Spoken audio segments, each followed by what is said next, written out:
Messi കേരളത്തിൽ വരുന്നതുമായി ബന്ധപ്പെട്ട് ഓരോ ആഴ്ചയും അനിശ്ചിതത്വങ്ങളാണ്. വരും വരില്ല ഈ ചർച്ചകൾ ഇങ്ങനെ നടന്നുകൊണ്ടേയിരിക്കുകയാണ്. ഇനിയിപ്പോൾ ഒരു മാസം അടുത്ത മാസം എന്നതിലേക്ക് എത്തുമ്പോൾ വീണ്ടും അനിശ്ചിതത്വമാണ്. അർജന്റീനയിലെ പ്രധാനപ്പെട്ട സ്പോർട്സ് ചാനലായ TYC ആണ് ഇതുമായി ബന്ധപ്പെട്ട് ഒരു വാർത്ത പുറത്തുവിട്ടത്.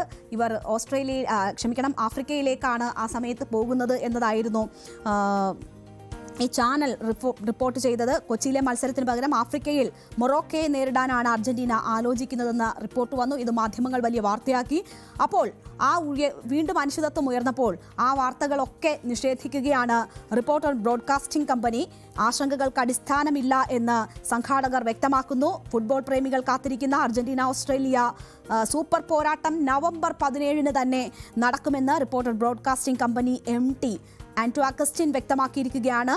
അർജന്റീന ഫുട്ബോൾ അസോസിയേഷനിൽ നിന്ന് തീയതികൾ സംബന്ധിച്ച് ഉറപ്പ് ലഭിച്ചിട്ടുണ്ട് എന്നതാണ് അവർ പറയുന്നത്. സംസ്ഥാന സർക്കാരിനും ഇത് സംബന്ധിച്ച് ഔദ്യോഗിക അറിയിപ്പ് ലഭിച്ചുവെന്നും മറിച്ചുള്ള എല്ലാ പ്രചരണങ്ങളും കളവാണ് എന്നും ആന്റോ അഗസ്റ്റിൻ പറഞ്ഞു. അർജന്റീന കേരളത്തിലേക്ക് വരില്ലെന്ന ആശങ്കയ്ക്ക് അടിസ്ഥാനമില്ല. നഷ്ടമുണ്ടായാലും സ്റ്റേഡിയം നവീകരണവുമായി മുന്നോട്ടു പോകും എന്നതും ആന്റോ അഗസ്റ്റിൻ പറയുന്നു. GST കൂടിയത് ടിക്കറ്റ് നിരക്കിൽ പ്രതിഫലിച്ചേക്കാം എന്ന ഒരു കാര്യം കൂടി പറയുകയാണ്. ന്യൂസ് 18നോടാണ് ആന്റോ അഗസ്റ്റിൻ ഇക്കാര്യങ്ങൾ വിശദീകരിച്ചത്. 50,000-ൽ താഴെ ആളുകൾക്കാണ് പ്രവേശനാനുമതി. ഓസ്ട്രേലിയയ്ക്ക് പുറമെ മറ്റൊരു ടീമിനെ കൂടി കൊച്ചിയിലെത്തിക്കാൻ ശ്രമം നടക്കുന്നുണ്ട് എന്നും സംഘാടകർ അറിയിച്ചു. മെസ്സി വരുമെന്നും മറ്റുള്ള വാർത്തകളെല്ലാം അടിസ്ഥാനരഹിതമാണ് എന്നും ആവർത്തിച്ചുറപ്പിക്കുകയാണ് റിപ്പോർട്ടർ ബ്രോഡ്കാസ്റ്റിംഗ് കമ്പനി MT. നടക്കുന്നത് കേരളത്തിലാണെന്ന് അവര് പറഞ്ഞു കഴിഞ്ഞല്ലോ. AFA ഒറിജിനലായിട്ട് പറഞ്ഞു. ഇത് അവര് മാത്രമല്ലേ, ഓസ്ട്രേലിയ എന്ന് പറഞ്ഞ വേറൊരു ടീം നമ്മളോട് കളിക്കാൻ എഗ്രി ചെയ്തിട്ടുണ്ടല്ലോ.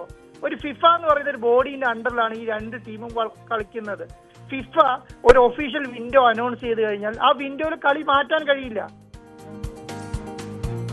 അപ്പോൾ അങ്ങനെ ഒരു ആശങ്ക വേണ്ട എന്നതാണ് ആന്റോ അഗസ്റ്റിൻ പറയുന്നത്. ഒപ്പം ഈ ടിക്കറ്റ് നിരക്കുകൾ വർദ്ധിച്ചേക്കാം എന്നൊരു കാര്യം പറയുന്നു. 50,000-ആയി ടിക്കറ്റുകൾ നിജപ്പെടുത്തും. അത് സുരക്ഷ കൂടി കണക്കിലെടുത്താണ്. നമുക്കറിയാം കരൂരിൽ ഉണ്ടായിട്ടുള്ള സംഭവം ഒരു പാഠമാണ്. അതുകൊണ്ട് തന്നെ 50,000-ആയി ടിക്കറ്റുകളുടെ എണ്ണം നിജപ്പെടുത്തുമെന്നൊരു കാര്യം സൂചിപ്പിക്കുന്നു.